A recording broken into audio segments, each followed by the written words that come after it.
ngikhumbula ngelinye ilanga ngakhuluma ngodaba lwensizwa akathwala eyashona ngisejele laseNcome akathwala embazwana. Lensizwa ngakhuluma ngayo, ngikhuluma ngendlela eyashona ngayo. Kunenyanga nje izibushwe zaziyithanda kakhulu, ikakhulukazi eVaterfront naseNcome. Lenyanga yayikade eyangapha ngokumhlaba yalingana, ngazi kuphi nawo ngoba angiyazi mina. Kodwa lenyanga into eyenzayo angazi noma isekhona yini.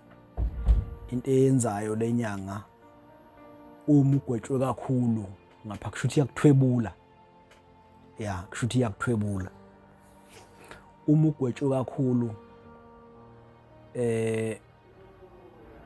ejele ebese njoba ngisho nje, njoba ngeke ngasho phambilini ukuthi abantu abaningi, imindeni eminingi nje ivele iqale ukuxaxama, qale ukunyakaza umuntu esegwetshiwe. So abantu abaningi ke bathi mase begwetshiwe bese begijima beya kulenyanga. Lenyanga bese kuthiwa inikeza nina njengomndeni umuthi, kakhulukazi legenge esuke igwetshwe kakhulu, igwetshwe life sentence. Inikeza nina umuthi njengomndeni ebese ithi hambani niye ngaphakathi niyovakashela lo muntu lo, nimnikeze lo muthi afika ageze ngawo. Mayigeza ngawo lo muthi, lo muntu ekseni egeze ngayo ebusuku bese ezolala. Ekseni mase kuvuka uzobe sefile, uzoba umuntu ofile, ebese ethathwe isemoshali, vele kuzophuma ne death certificate ebese yangcwatshwa. Uzothi ke mase ngcwatshiwe bese kanti kushuthi ngokwayo imthwebulile umuntu, the real person imthwebulile. So nina njoba ningcwaba nje ningcwaba isilwane, and then bese kuthi after some days bese eyaqhamuka lo I mean lo muntu ekade kuthi ushonile ebese ziyazi inyanga umuntu uthwetshule ukuthi umuntu mayithwetshule usuke engafile, but nina nisuke nibuka bathi nisuke nibuka isidumbu lesinisuke nesibuka kusuke isilwane. So ziyazi inyanga, so naleyo nyanga yayenza kanjalo. So uthwala wathi mayeseshonile eshonele ejele laseNcome ngoba naye waye umuntu wayekade nje edlala idayisi, sazizwana ke thina kakhulu naye. Waye umuntu wayekade edlala idayisi nje 2013, shone 2013.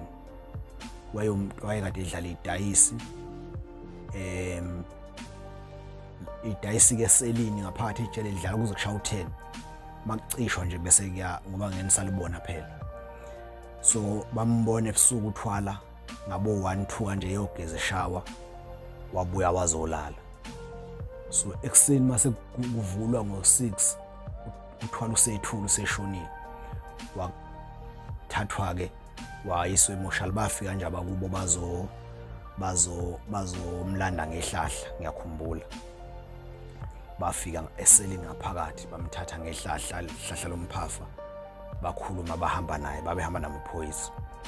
So ngathi mase ngiphumile ejele, ngiyakhumbula nje ngiphume ejele mina namaphoyisa engangibuya nawo.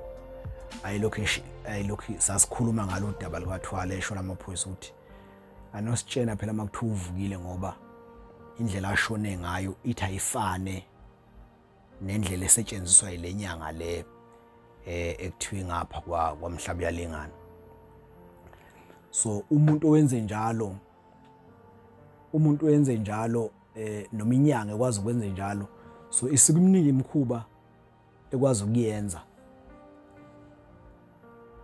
Ngake ngakhuluma ngodaba nje lwenye inkosana eyayinamafoto ejele ngalikhuluma lolo daba, yayinamafoto la kaShembe ejele nayo eyathi idonsa ukuthi kajele yathuma abantu bakubo kulenyanga yamhlaba yalingana, but yehluleka yaphazanyiswa ngamafoto yona yagcina ingakwazanga ukuthi yageza le nkosana ngayo lo muntu kodwa yagcina ingavukanga yona. ngangakukhuluma lokho. Uyabona ukuthi umuntu uma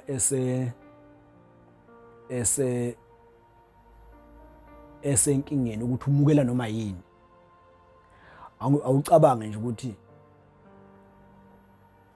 inyanga ingathi yifa. Mina ngeke ngibone ukuthi ngayenza le yanto, kodwa mhlambe uma sengigwetshiwe sekuthiwa sengigwetshe life sentence, ngiyabona ngihlezi la ejele, mhlambe ngingavuma ukuthi hayi abasekhaya beye kule nyanga befike, angazi ke noma isekhona noma isekho, beye kule nyanga bethathele umuntu ngigeze ngawo bese ngifa. Mhlambe ngingavuma ngenxa yesimo, ngoba ungambuka phela umuntu owenza le yanto ngoba life sentence ngesinye isigwebo akusona isigwebo nje lesi esijwalekile. So uyabona ukuthi inyanga nabantu futhi phela inyanga ibiza imizi umuntu ihlalele ekhaya kuba inyanga abantu bese kuba yona abaya kuyona. Kunento nje manje esikhona nje umsebenzi ingasekho nje, leyo ukuthwala. Ngake ngakhuluma ke phambilini ngenye insizwa eyayikade ithwele, sasikade siboshwe nayo.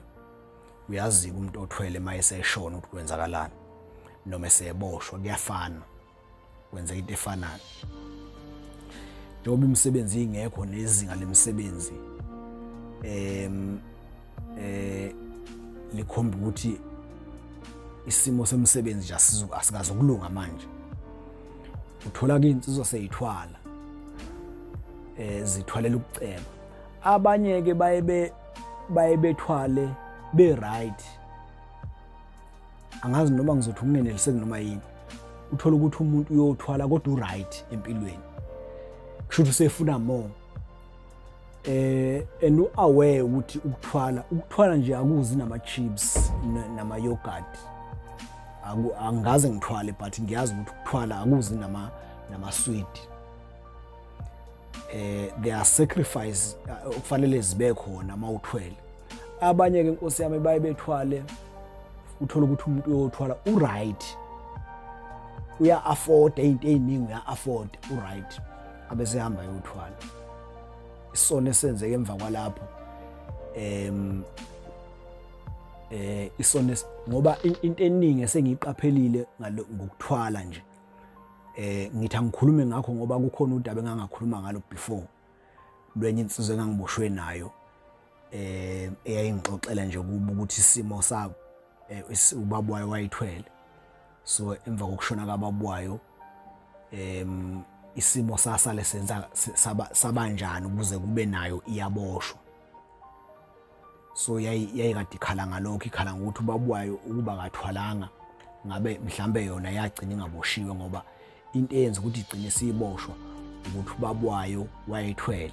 Uthe mayishona zaphela izinto ekhaya. So manje sekumele be-maintain i-standard. Angithi mani rich phela ekhaya kini akusafanele kwesinye isikhathi kuyenzeka uma sekuphela ukuba rich iy'ngane zingemukeli ukuthi la ekhaya sisekho rich, wagcina sengena ebugebengweni, wayengixoxela ngendaba yakho ukuthwala. Angikurecommend-ke mina ukuthwala. Mhlawumbe umuntu noma engabhekana nendlala engakanani, kodwa nje angikurecommend ngoba ngicabanga ukuthi uma usuke uthatha isinqumo sokuyothwala, kusuke kufanele ziyasho futhi nenyanga seyizikhona la ko TikTok nakobani, ziyakutshela ukuthi uma uthwala, uma uqala nje ukuthwala noma uthatha isinqumo sokuthwala, ufuna ube prepared sokuthi into oyithanda kakhulu noma esondele kakhulu enhlizweni yakho must be killed. Into nje esondele kakhulu enhlizweni yakho must be killed. Uzothi ke mawufikele ukuyothwala wena bese ucabanga intombi yakho ukuthi hayi mhlambe wethu angibulala intombi, hayi ngayibulala intombi yami vele siyafeba. Mhlawumbe ucabanga uma wakho, hayi ngambulala umama vele usemdala. Kuvele kungafiki, kuvele lokho, kuvele okunye nje kuseceleni. So mina ngikurecommend ukuthwala noma ngabe kuthiwa isimo sesibheda kangakanani, ngenxa ukuthi ezinye insizwe sengiyanga-interacta nazo, hayi akukho kuhle ekugcineni okuzuzwa ukuthi umuntu ukuthwele. Thank you.